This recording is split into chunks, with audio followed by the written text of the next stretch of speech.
on your life now. This time it's got to be good.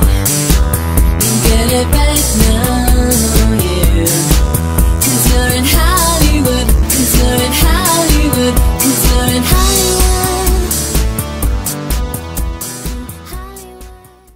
Welcome back to the Horrorfest. Let's continue with the insidiousness and head straight into Chapter 2, shall we? So picking up directly after the first film, Renee walks in on a dead Elise and finds a picture of Josh, who is now apparently possessed by the old woman who haunted him as a child. She is being questioned by the police about Elise's murder and is told Josh could be facing a lot of prison time. The family decides to move in with Josh's mother Lorraine in the meantime.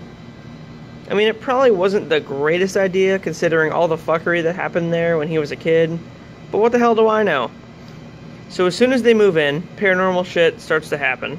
Oh, does it? Does it start to happen?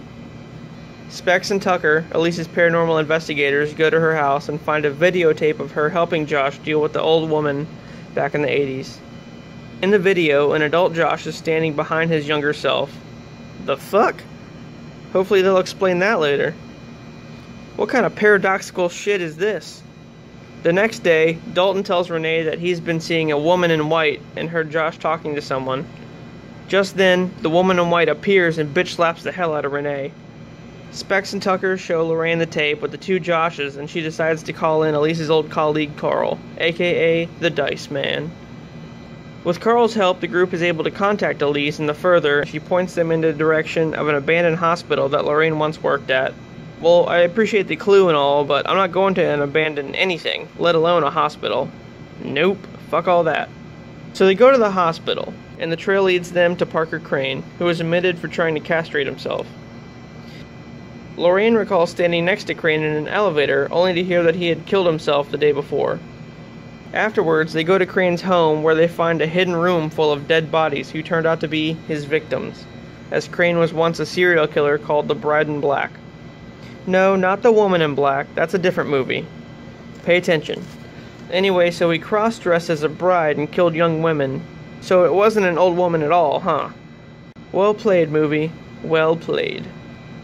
Renee and Lorraine notice Josh starting to look pretty bad, and they get the fuck out, leaving Carl and the paranormal boys to drug Josh. The plan falls apart pretty quick as Josh takes down all three of them and seemingly kills Carl, who meets up with the real Josh in the further. With the help of Elise, it's revealed that time moves differently in the further, and they go to visit young Josh to find out Crane's location, creating the scene on the tape. Oh, paradox solved. Meanwhile, in the real world, possessed Josh, aka Crane, attacks his family and Dalton decides to go into the realm again and rescue his father. I mean, you barely escaped the first time, why the fuck would you go back in there? Soon after, Josh, Carl, and Elise find Crane's mother, the woman in white, in a flashback of her degrading Crane for acting like a boy. So she was basically forcing him to be a girl when he was a kid, and they find out that she was the one making him kill everyone. That's great parenting. Josh and the woman in white battle it out, with Elise ultimately destroying her. And then Dalton finds them and leads Josh and Carl back to the real world, where Carl suppresses their ability to astral project yet again. Well, damn, the old woman was a dude. Who would have thought? And there's a woman in white, a woman in black, and all sorts of crazy shit happening. Next up, we continue with the series, but let's take a step back and do a prequel. Alright, on to the next one.